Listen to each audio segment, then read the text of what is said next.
ईरानी media में breaking news दी जा रही है। न्यूज एक कार्गो शिप पर 2 मिसाइल धमाकों की है। धमाके रेवोल्यूशनरी गार्ड ने किए हैं। तस्वीरों में जहाज की हालत खस्ता लग रही है। ईरान ने ये चोट सुपर पावर को दी है। इस हमले को ईरान ने मिसाइल साइट पर बमबारी का बदला बताया है। अमेरिका जब ईरान पर बमबारी करता है तो ईरान बदले में कुवैत को मिसाइलों से फोड़ डालता है। ट्रंप जब ईरान नेवी को दहलाते हैं तो रेवोल्यूशनरी लड़ाके हॉर्मुज में तेल जहाजों को आग लगाते हैं। लेकिन अब ईरान, अमेरिका, इजराइल के बारूदी टकराव का एपिसेंटर है लेबनान। यहाँ फट रहे बम और मिसाइल अमेरिका इजराइल के रिश्तों को बिगाड़ सकते हैं, क्योंकि जिस तरह इजराइल यहाँ हिजबुल्लाह को मार रहा है उसे देख ट्रंप का कलेजा कांप गया है। ट्रंप ने नेतन्याहू से फौरन लेबनान में हमले बंद करने की अपील की है, लेकिन नेतन्याहू ने कहा है कि वो तब तक हिजबुल्लाह को बारूदी डोज देते रहेंगे जब तक लड़ाका ग्रुप का सफाया नहीं हो जाता। इजराइल के धमाकों को देख डर गए ट्रंप। बेरूत पर बमबारी प्लेन से ट्रंप के उड़े होश।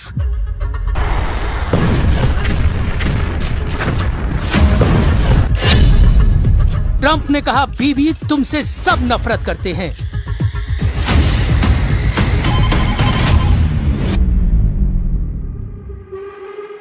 ट्रंप की धमकी बारूद से ज्यादा विस्फोटक साबित हो गई है।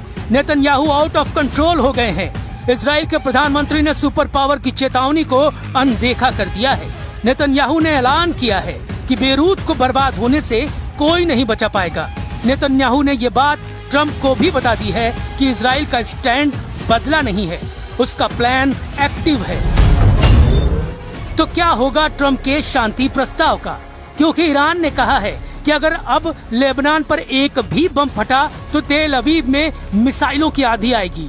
ईरान की सेना ने चेतावनी दी है, अगर इजराइल ने लेबनान में हमला किया तो उसकी ओर से जवाब दिया जाएगा। इजरायली आर्मी की ओर से लेबनान में बमबारी और कई इलाके खाली करने की धमकी देने के बाद ईरान ने भी इजरायली इलाकों को खाली करने का मैसेज भेज दिया है। ईरान के खातम अल अंबिया सेंट्रल हेडक्वार्टर से इब्राहिम ज़ुल्फ़ागारी ने नेतन्याहू के नाम पैगाम भेजा है।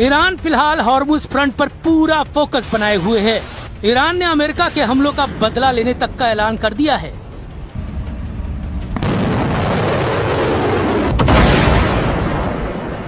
वही तेवर, वही तेजी, वही स्टाइल, धमाके दर धमाके, मिसाइलों के, रॉकेट के, फास्ट बोट का एक्शन, रेवोल्यूशनरी फाइटर्स का दबदबा। ईरान ने अमेरिकी गुरूर को फिर से तोड़ दिया। अब की बार ये बताकर मारा है कि ईरान की हद में जो आया उसका सफाया तय है। ईरानी मीडिया रिपोर्टों के मुताबिक रेवोल्यूशनरी लड़ाकों ने पनामा के झंडा लगे एक जहाज को क्रूज मिसाइल से धुआं कर दिया है। असल में यह कार्गो जहाज अमेरिकी कंपनी MSC सरिस्का V का है, जिसे ओमान के तट पर करीब ईरानी युद्धपोत पर हमले के बदले में ईरान ने मिसाइल से दहलाया है। इससे पहले 1 जून को अरब सागर से गुजर रहे एक कार्गो शिप पर मिसाइल से हमला हुआ, जिससे इराक के तट पर एक बड़ा विस्फोट हुआ।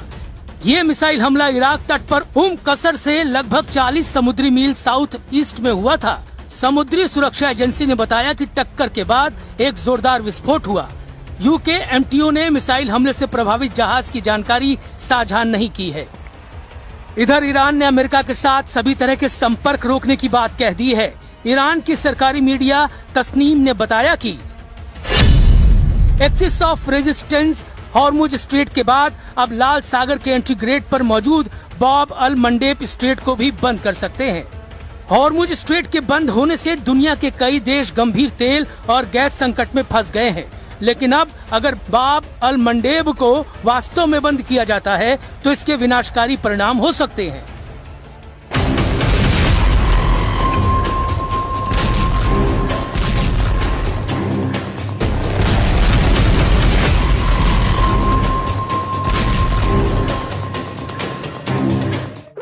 ईरान ने दूसरा ऑयल रूट बंद किया तो हाहाकार मचना तय है, क्योंकि बाब अल मंडेब को गेट ऑफ टीयर्स यानी आंसुओं का द्वार भी कहा जाता है। बाब अल मंडेब एक बेहद संकरा समुद्री रास्ता है जो लाल सागर को अदन की खाड़ी और हिंद महासागर से जोड़ता है। इसके एक तरफ यमन है, दूसरी तरफ अफ्रीका के जिबूती और इरिट्रिया देश हैं। अपनी सबसे सकरी जगह पर यह सिर्फ 26 से 29 किलोमीटर चौड़ा है। फोर्ब्स के मुताबिक दुनिया के कुल समुद्री व्यापार का लगभग 12 से 14% हिस्सा इसी छोटे से रास्ते से होकर गुजरता है। एशिया से यूरोप जाने वाले लगभग सभी कमर्शियल कंटेनर जहाज यहीं से निकलते हैं।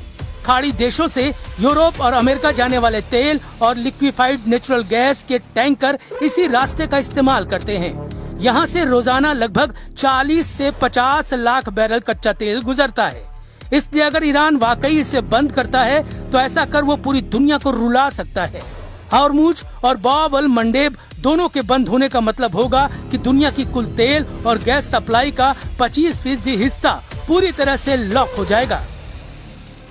हॉर्मुज स्ट्रेट में ईरान की मंजूरी के बिना घुसना मना है। अब दूसरे तेल गलियारे में बैरियर लगाकर रेवोल्यूशनरी लड़ाके ट्रम्प से बराबरी की डील की मांग कर रहे हैं। ईरान की बारूदी फास्ट बोट पहरेदारी कर रही है। जिस भी जहाज पर शक होता है उसे रेवोल्यूशनरी लड़ाके रॉकेट धमाकों से ब्रेक लगा दे रहे हैं। लेकिन अमेरिका कितनी देर शांत रहेगा? ट्रम्प कब तक युद्ध समझौते का इंतजार करेंगे? क्योंकि लेबनान में ट्रम्प की कही बात सच साबित नहीं हो रही है। बेरूत को इजराइल ढहाने के मिशन को ऑन कर चुका है। ईरान कह रहा है लेबनान में जब तक हमला होगा कोई समझौता नहीं हो सकता।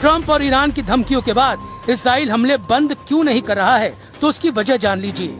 दक्षिणी लेबनान में हिजबुल्लाह लड़ाकों के ड्रोन हमले में इजरायली डिफेंस फोर्स का एक सैनिक मारा गया है और 3 सैनिक घायल हो गए हैं।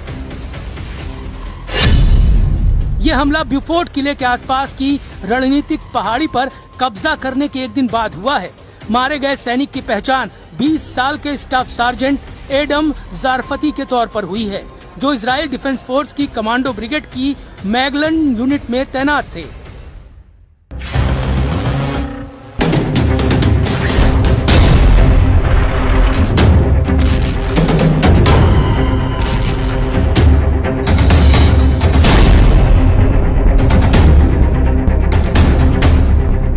दो दिनों के युद्ध में दूसरे इजरायली सैनिक की मौत से युद्ध भड़क गया है। हिजबुल्लाह लड़ाके अब रात में फर्स्ट पर्सन व्यू ड्रोन की बौछार से इजराइल को दहला रहे हैं। इसलिए आईडीएफ ने हिजबुल्लाह आतंकियों को नबाती से खदेड़ना शुरू कर दिया है। इजराइल ने धमकी दी है कि नबाती में रहने वाले लेबनानी नागरिक इलाके को जल्द खाली कर दे। नागरिकों को जहरानी नदी के उत्तर भाग जाने की चेतावनी दी गई है। इजराइल ने दक्षिणी लेबनान में एक बड़ा बफर जोन बना लिया है। ये बफर जोन लेबनान के कुल क्षेत्रफल का लगभग 10% हिस्सा है, जिसकी सीमा इजराइल से लिटानी नदी और भूमध्य सागरी तट से लेकर सीरियाई सीमा माउंट हार्मोन तक है।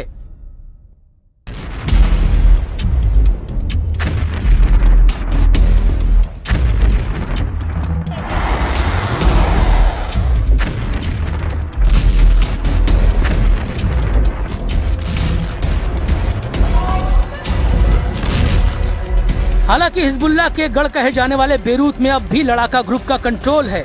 हिजबुल्लाह चीफ नईम कासिम ताज पोशी के बाद सबसे ज्यादा दिन तक इजराइल को चैलेंज दे रहे हैं। इजराइल के लिए सबसे बड़ी मुश्किल ट्रम्प की बढ़ती नाराजगी है। अगर ट्रम्प ने इजराइल का साथ छोड़ा तो युद्ध में नेतन्याहू अकेले पड़ जाएंगे। बिना अमेरिका के इजराइल कितने दिन युद्ध में टिक पाएगा समझना मुश्किल नहीं, क्योंकि अब तो इजराइल के अंदर ही नेतन्याहू का भारी विरोध शुरू हो गया है।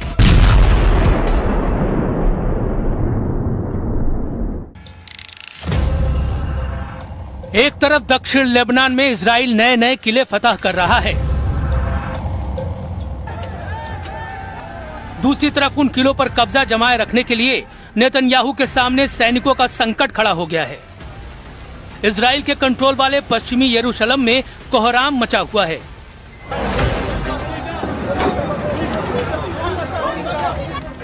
पश्चिमी यरूशलेम में पुलिस बैटन से पीट रही है।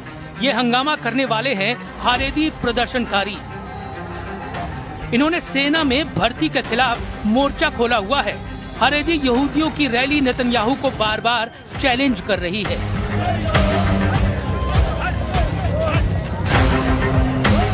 जब इजराइल ने गाजा, लेबनान और सीरिया में फौज में तैनाती की हुई है और ईरान से युद्ध किसी भी वक्त शुरू हो सकता है। इजराइल की सेना में भर्ती का मुद्दा बहुत गरमाया हुआ है। अनिवार्य सर्विस का विरोध चल रहा है। इस विरोध का सेंटर पॉइंट वो हारेदी यहूदी समुदाय है जो नहीं चाहता कि उस पर सेना में अनिवार्य सर्विस का दबाव डाला जाए। इसी डिमांड के साथ हजारों लोग यरूशलेम में इकट्ठा हुए। इजराइल में नेतन्याहू को हिजबुल्लाह और हमास से इतनी बड़ी टक्कर नहीं मिली जितना इजराइल के अंदर हारेदी समुदाय का विरोध उनके लिए मुसीबत बन चुका है। भ्रष्टाचार के मुकदमों के अलावा अब ये भीड़ नेतन्याहू पर आग बबूला है। ये लोग युद्ध में नहीं जाना चाहते। हारेदी यहूदियों की दलील है कि पवित्र किताब तोरा का अध्ययन इजराइल की हिफाजत करता है। ऐसा करना उनकी ही जिम्मेदारी है, इसलिए उन्हें फौज में भर्ती से छूट मिलनी चाहिए। हारेदी यहूदियों का मानना है कि सेना का माहौल उनके धार्मिक नियमों से अलग है, जहां पुरुष और महिलाएं साथ रहते हैं। खाने पीने के नियम भी ऐसे हैं जो उनकी प्रार्थना के नियमों से मेल नहीं खाते। हारेदी यहूदी समुदाय इजराइल देश की स्थापना को भी सही नहीं मानता। ऐसे में हारेदी युवाओं की धार्मिक आस्था कमजोर होती है।